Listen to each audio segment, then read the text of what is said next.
Ladies and gentlemen, it's nice to see you. It's nice to welcome you at our press conference here in Hannover. Also, a warm welcome to everybody who is joining on the internet today. You got already your USB flash drives. On the flash drives, you will find the press text that we have prepared. At the moment, there are 9 different languages available. If you need a different language, you will find your local press contact also on the USB flash drive. Everybody who is joining on the internet, please write an email to press@br-automation.com and you will also receive your press text. Just a short information on our agenda today. We will first give you all of our presentations and then you will have enough time to ask your questions. And now I will give the floor to Hans Wimmer, our Managing Director. He, together with Peter Gucher, our General Manager, will be presenting a company update. Thank you, Nicole. Good afternoon, ladies and gentlemen. It's a pleasure to have you here. Thank you very much for taking the time to join the B&R press conference. I will be starting with a quick update on the company and with the announcement that we have made on April 4th, I will give you a few more information on the transaction that took place. We just have a technical thing here. There we go. So you all know that on April 4th, we have announced the acquisition of B&R by ABB, a real milestone in the history of industrial automation. And from what I heard, it has come as a surprise to many of you. We prepared that quite well and wanted to go out globally with that news. At this point, I would like to thank everybody for the super coverage in the media. It was good to make sure that everybody gets sufficient information on that. And I'm sure later on today, when we come to the session with the questions, we will have more time to address all of that. ABB as a global company is around $35 billion. And they are headquartered in Switzerland. They have around 132,000 employees. Now, it will be a few more once the closing is over, which is expected to be in about July time frame. And they are active in about 100 countries. The structure is divided into 4 divisions. We have the electrification products, robotic and motion, we have power grids and industrial automation, which is our new home for B&R. So we are a business unit inside this industrial automation division. That division has a revenue of about $6.8 billion. I need to be careful because we are used to the millions. Now we are up at the billions. And B&R is focused on machine and factory automation inside that group. Now, why did we choose ABB, excuse me, that is very important. It's a global company with a focus on industry and innovation. That was very, very important for the founders of the company to stay on track. Innovation and growth in industrial automation has always been our focus. The second thing is that ABB had a historic gap, and I can spell it out that way because the CEO, Dr. Spieshofer, called it the same thing. It's a historic gap in the portfolio of ABB, and we are filling that gap. We do have very, very little overlap in the portfolios. That is also important, so we do not have to fight about who has the best product. We are just filling this gap. We do have complementary portfolios, so we can use things that ABB has in the portfolio and the other way around. And it's really the cultural fit that we have seen of the 2 companies. Here we have the picture of that portfolio. That is the ABB plus B&R portfolio. And you can see very, very clearly that PLCs, industrial PCs, and servo motion are really the main portfolio products that we have at B&R, and ABB doesn't have them or didn't have them. And now with that coverage, we can really serve all markets, including robotics, which is a very, very popular topic that we are seeing.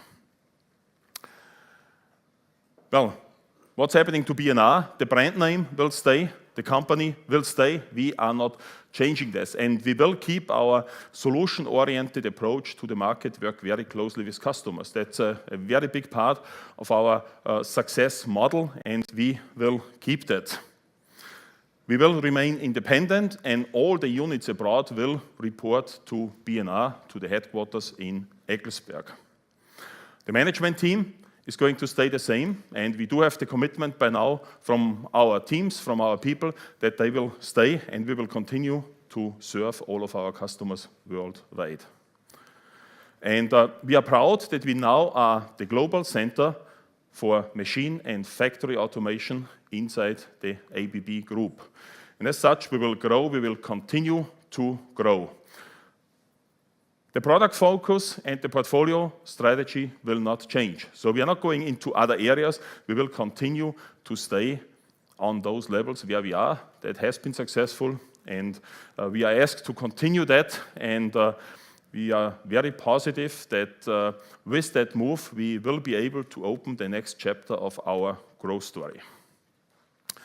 With that, I would like to turn over to Peter Gucher, who is going to give a more detailed update on B&R as a company. And like Nicole said before, we will be back to handle your questions once we are through those presentations. Thank you very much so far, and see you later. Thank you, Hans. Welcome, ladies and gentlemen. I will give you a brief update on the company results at 2016. In the calendar year 2016, we have served, our core business was 4,000 regular machine building customers, regular buying machine building customers. We also have on the end user side 27,000 factory installations. And as a history, we can say we had over the last years, starting from 95, 11% growth in an average, year by year. The turnover in the calendar year 2016 was 625 million euro, and we have crossed the border of 3,000 employees in the B&R Group. These 3,000 employees are active in the headquarters and in our 29 subsidiaries, plus in the partner countries. So together we are covering 70 countries internationally. To give you an idea on the volume, on the production, what B&R has done in the last year, in the last 12 months, we have equipped 260,000 machines, 260,000 production machineries in 1 year. We have equipped with PLCs, with HMIs, and with motion control in all kinds of manufacturing industries. But the time is not stopping, and you have heard that our existing owners and the new owners, they take care on innovations. And there is new trends in the market, new trends or existing trends. There is the total cost of ownership is getting very, very much on focus on most of the well-known organizations. Industry 4.0 was driven from the German industry here on the Hannover Fair. I think it was started some years ago. Big data is becoming more and more popular. Everybody wants to get out information, analyze this information, and makes equipment more efficient. All these efforts lead also in some of the existing machine builders into a decision, should I buy automation equipment in the future, or should I still make some electronics myself? So these make or buy decisions are there. And there is a change management situation, and not only change management, there's also a lot of change in business cases. So machines will not be always sold. The people are talking to sell the production capability, to sell the quantities produced with that machines. So these are the topics which we meet every day when we speak to our customers. And what is the answer to that? The answer to that is continuous innovation. So we need to give our customers continuous innovation to support them to be more competitive in their own markets. Akapos, I give you a few examples from the last years. The Akapos P3 is the fastest servo drive in the whole market. It is a 3-axis servo drive where you can do the fastest algorithm on all servo drives you find here on this exhibition. Open robotics, B&R has defined open robotics. We have robotic software running directly on our PC or on our PLC in parallel to other kinematics, in parallel to CNC software. This is unique. This is unique not only in B&R, but in most or in all of the other automation manufacturers. With MapView, we are the first company who has developed a real-time HTML interface with real-time display of values, scalable on all different display sizes. We have a full scalable APC line. You will hear today about a new product segment in the APC line used by most of our customers. I would like to mention that APCs are fully compatible with our PLCs, so we don't differentiate between PLC control and APC control. We have already an existing solution sending data from the PLC directly into the cloud or using our factory control system Uproll and sending it into the cloud. Uproll Smart Factory solution is, for example, used in Foxconn iPhone 7 production, but it is also in the innovation center of Samsung. Reaction technology. We are able to solve specific hardware which is today used, and we can replace it by a standard PLC because we have reaction times within microseconds. So we can do logics within microseconds, which no other PLC can do. So it's not only the fastest servo drive, it's the fastest PLC solution also in the market. Industrial IoT for Brownfield.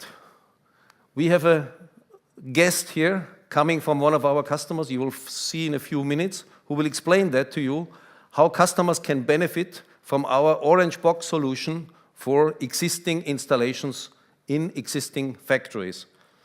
We call it Industrial IoT for Brownfield. And last but not least, a very, very innovative solution which we have presented last year was the linear transport system, which is the only system in the market which has a proven stability over many years and which is capable to coordinate access of operator stations completely with the linear transport system in a very, very high accuracy. We can reach exact operating positions and we can move the shuttles with a speed of more than 4 meters per second. And this is an innovation which is changing the packaging industry and also the assembly industry. So these are a few examples in a very short run which show you that innovation is the key for growth and that innovation is our answer to the market. It was it in the past, and in the favor of our customers, we will keep that level of innovation also in the future. Thank you. Thank you, Peter. Peter was already teasing the next presentation. I give now the floor to Thomas Rienessel, Head of Business Development Industries, and he will present our industrial IoT solution for Brownfields. Thank you, Nicole. Yeah, welcome, ladies and gentlemen. Peter Kucher has already mentioned Industrial IoT for Brownfields. I will give you now a presentation next 15 minutes to tell you a little bit how we position this topic and what's the conceptual ideas behind. Well, first of all, Industry 4.0, we know for many years now in the market, a lot of discussions going on. Projects were funded from governments. Now the industry is starting to invest significant portion of their revenues also in order to make the production smart. Question is, globalization, individualization, digitalization, these trend topics, what's the best way to come to those? For sure, all the machines getting more and more capabilities. We have more and more smart devices in production. We have more capabilities for data transfer in between machines and lines. And our customers are demanding more individual products. So producers have to face this, and the question is, what's a feasible way? And one way is the B&R orange box concept. Before I'm answering how we are doing that, I would also give you a little bit an insight what situation we focus on the market. When we come to industrial producers, we find this scenario. They have a very heterogeneous architecture in their production sites. Sometimes they have purchased companies. They have different machines from different vendors, different automation brands, some legacy equipment. Most of the industrial producers nowadays are not using real-time communication when they're collecting data and doing something with this data. The estimation is that less than 1% of the data that's available on the shop floor is really used in order to optimize the production today. And if they have difficulty in real-time communication between these machines.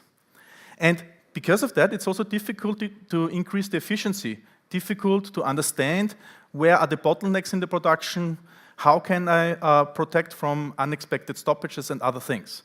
That's the real situation. And they have this problem.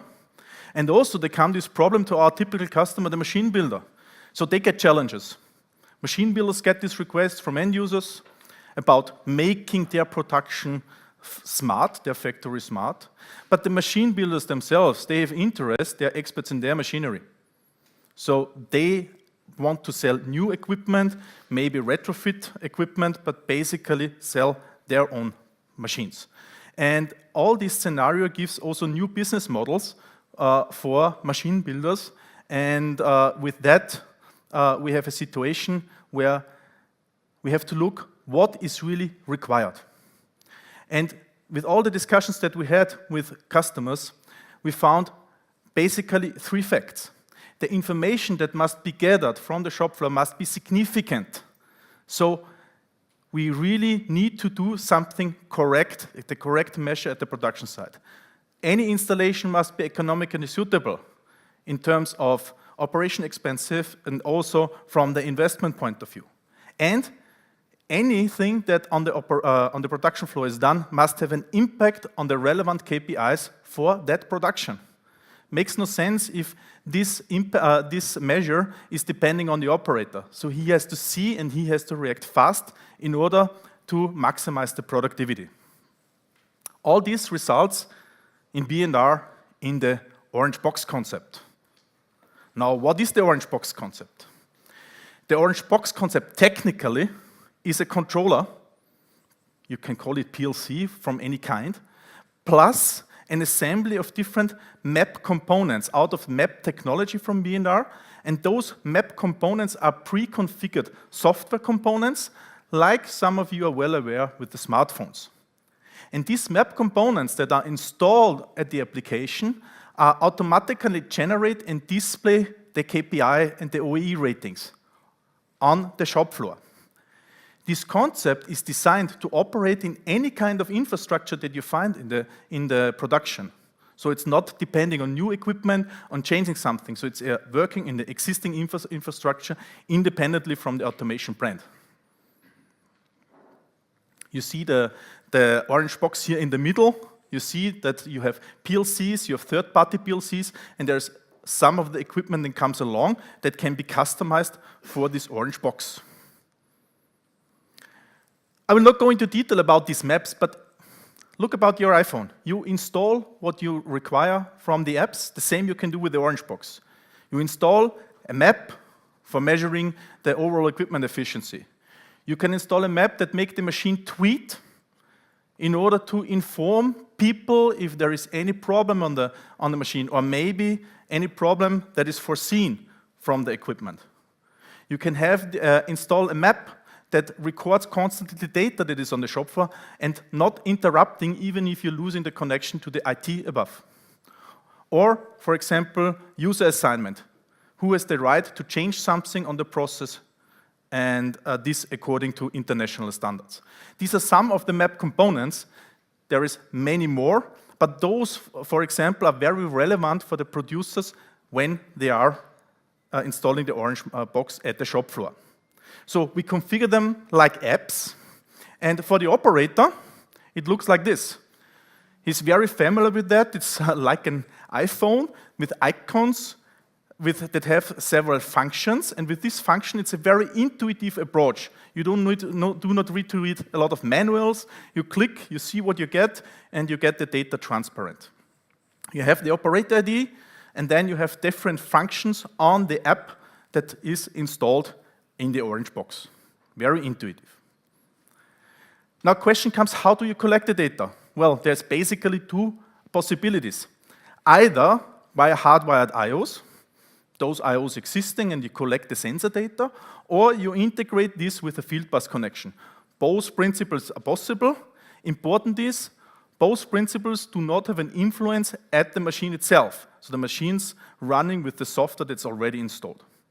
And then this data becomes connected into the machine, and the machine automatically starts to calculate the relevant KPIs. The orange box value.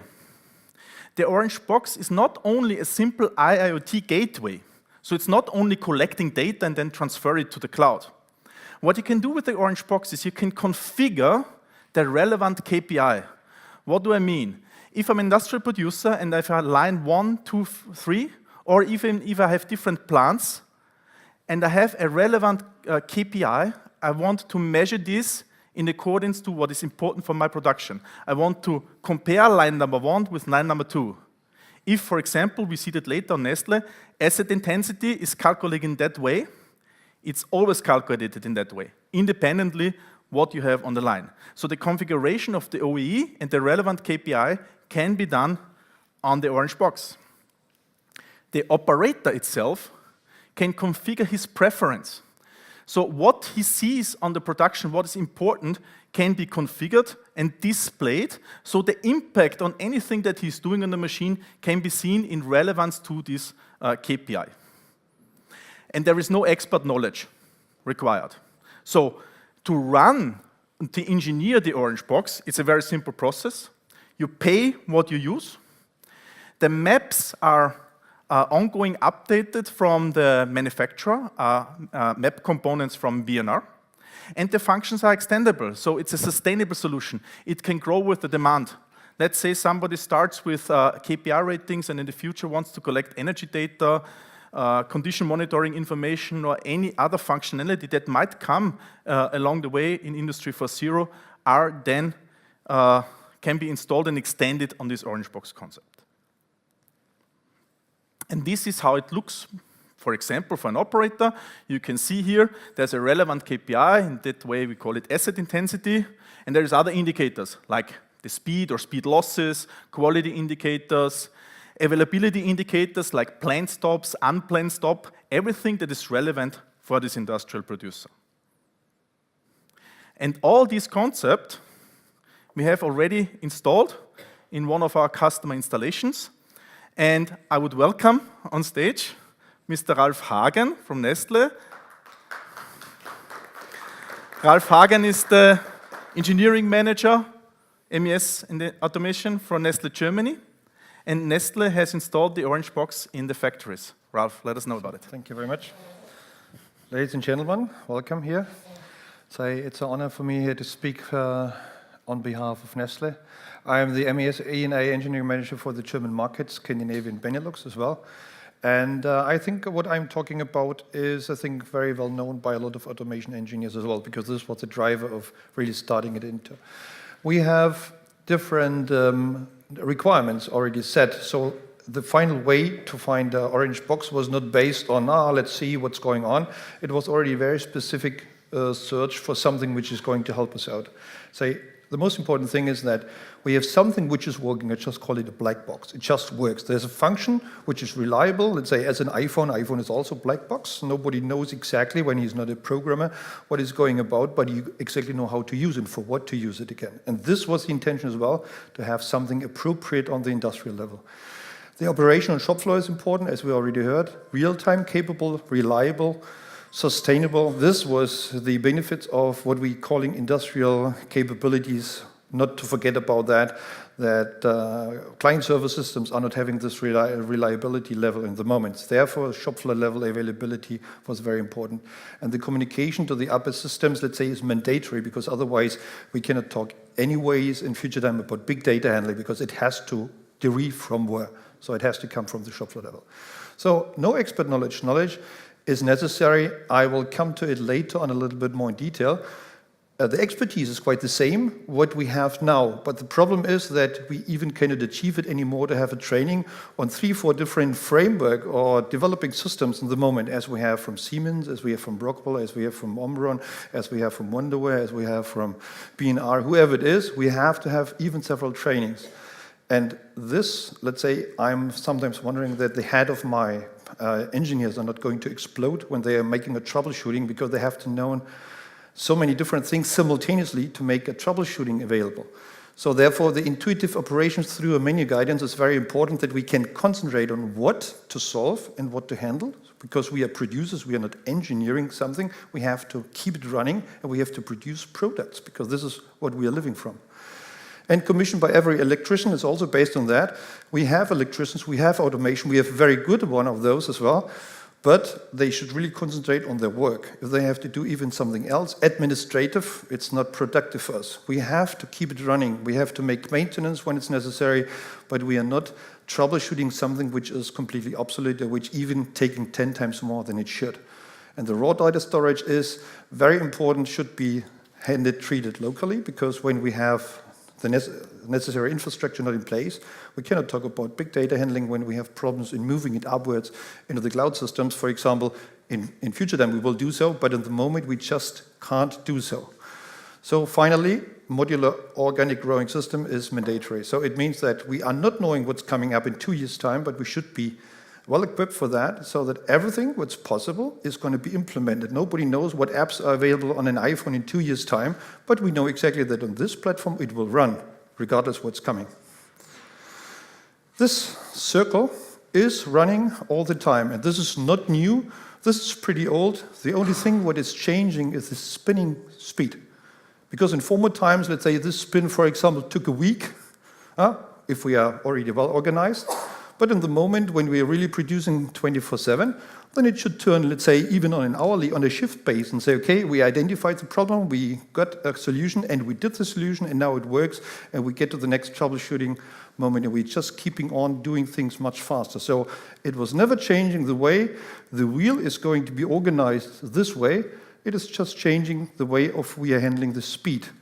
And the orange box itself starts always here, because this is the start of everything. We cannot monitor anything when we're not acquiescing it. So the data acquisition is the first important thing, and the data quality in that is essential. And the master reports, what you will see afterwards, is an additional feature which is giving us something which is also not new, which is done, for example, strategically, conventionally in a SQL server for Microsoft, whatever it is. The difference is that this is an industrial server, which is giving us a different kind of availability and maintenance. So the maintenance of this one is out of scope of anybody on site. It's done from the outside. So it's running as a PLC, and if there's something coming from the outside, it just comes. It's organized to be out of sight, out of mind. Therefore, it's not consuming any maintenance times. And let's say I was just writing, let's say these are the daily review meetings, weekly and the monthly as well. It happens on factory, then it's getting on contextualizing on market corporate, what is going to happen in the combination. Then we have the competition itself, the benchmarking, let's say who is better, who is less. What are we going to do? And here we are planning the investment, and then we are doing it, and then it starts again. Oh, did we achieve? Yeah? And then the wheel is going to turn faster and faster. This is, let's say, everything not new, but the speed is going to change dramatically in future time. How are we going to make this data acquisition working? So we have 3 different ways. we are looking directly in the brain of our PLC, let's say via protocol, TCP/IP, whatever it is. So if we are knowing exactly where to look for, where the variables are, it's the easiest way, the fastest way. But we also can achieve, as Thomas was also showing, when we're looking at the IOs. So we are just looking at our wires, what do we have? And if even this is not possible, I create my own one. I'm just creating new IOs because, as we heard, the orange box is also a PLC, which has different options for IOs in any kind. And it means that even we have very old machines which are still producing, which are more mechanical and electrical, but nothing electronical. We can just set light breakers and say, okay, good, bad, speed. So they can already calculate it on a very old machine without touching the machine itself on its function. And I'm not compromising any availability. It means that everything what's here can be supplemented very easily from the outside just by adding a device which is giving us a function and physical additional capabilities. So what does it look like? We have orange boxes, let's say with our own data storage, combined with a machine. It could be instantiated, it could be a one-by-one, or an instantiated one as well. Then we are talking about a map shop where even in future time, new apps can be developed. I was promised that there will be a SDK in future time also available so that available good OEMs can develop solutions, let's say with their engineering knowledge as well, which is going to extend any functionality dramatically. And finally, last but not least, we have a complete system setup which can modular grow up in the horizontal as it is in the vertical way as well. And we always have this option of connected to higher level systems, which is always available because through this extensibility we can follow any protocol requirements.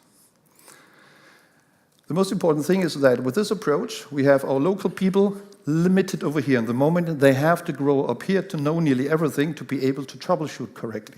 On the other side, through this map storage thing, we can share this system expertise from the outside through an OEM, through a developer group, which is doing the same as with the apps on an iPhone. They develop from the outside, they're presenting a function.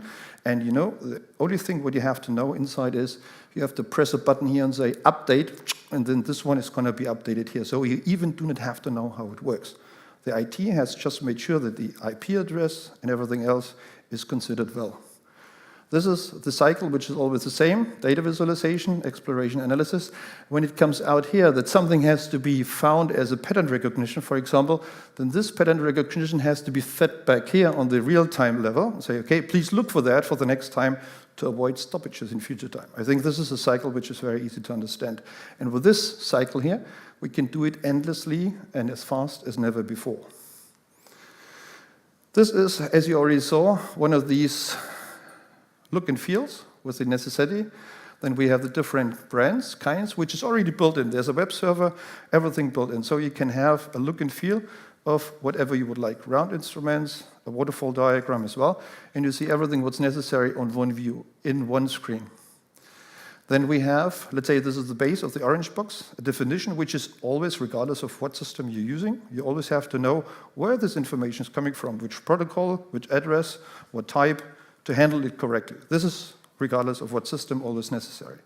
But what's now new here, you can create new assignments. You can say, okay, I create here a new variable, and I say this store or this store or this store is setting this store also as 1, as a Boolean. So this is done not by programming, it's done by parameterization. It means that you even do not have to know how to program. You just have to select something which is coming out of that, which could be also made as a contact plan, understandable by any electrician. And therefore we are saying no expert knowledge on the shop floor level because we have still the normal automation engineer, electrical engineer there. And this is how it's done. You have the list, you have loaded, it's ending up here.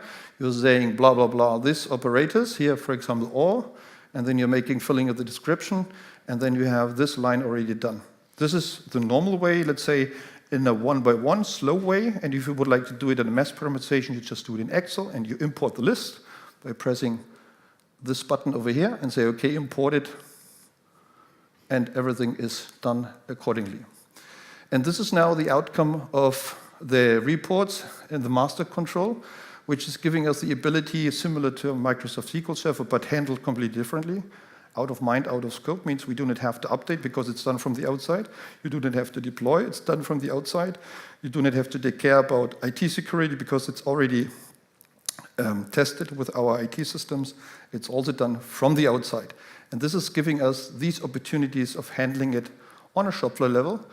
And we have finally a result which is enabling us to have a modular organic growing system because of the extensibility with apps, the functionality, made by our own engineers, technicians, automation engineers on site. And I can tell you that the implementation of an orange box already tried out is below 1 hour per machine. So this is it. Thank you very much. Thank you very much, Mr. Hagen. Dankeschön. B&R is introducing at the Hannover Messe a new industrial PC series, and Raimund Ruf, business manager, HMI, will present this topic. Thank you, Nicole. Good afternoon, ladies and gentlemen. We have developed over the last years a quite unique, flexible and modular structured system where PCs and panels fit seamlessly together. And introducing here at the Hannover Fair, we are adding a new form factor to that PC product range. Why we do this? Here you see on the slide, on the left side, our full-blown PC that we have for many years in the market. We introduced the smaller version 3 years ago, implementing fanless Intel Atom design. And we found out that there is a market demand for a mid-sized generation. And with that mid-sized form factor, we combine the best of both worlds. We have on the left side, in the full-blown system, we offer PCI and PCI Express slots, where we see less demand in the future because more and more connectivity is done now by USB 3.0 or Gigabit Ethernet. We took advantage of the fanless system of the Atom platform, and so we developed and combined the best of all these worlds to that mid-sized form factor. We implemented a scalable performance using the latest and newest 7th generation Intel Celeron and Core i processors up to the Core i7. We can equip panels up to 24-inch Full HD, and the long-term availability that's mentioned here, it's not a marketing buzzword, it has to be seen with the statement 7th generation of Intel Core i processors. This is a generation Intel has just introduced to the market, and jumping on Intel's roadmap very early provides a long-term availability to the future. The system is optimized for fanless cooling. We are using heat pipes inside to take the heat from the very small area of the processors that has become smaller and smaller with all the die shrinks Intel made in the past, and we spread it via heatsink and heat pipes to a larger area to get the system cooled. And as Peter Gucher mentioned before, our systems, our PCs are always also a target for a real-time operating system. So we build our PCs like a PLC. You can download the program to the PC as well as to a PLC. And so we combine also here the embedded world with its real-time operating systems together with the open platforms like Windows and Linux. Our scalable product portfolio of automation panels is able to be equipped with different sizes of panel PCs.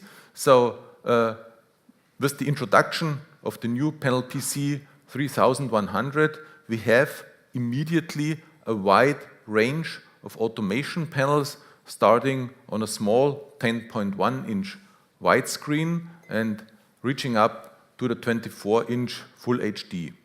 Beside this, we have the classical form factors 4x3 from 10-inch to 19-inch. We have a huge installed base in the field with the typical 10.4-inch VGA 15-inch XGA installations that can be easily upgraded with that new PC platform.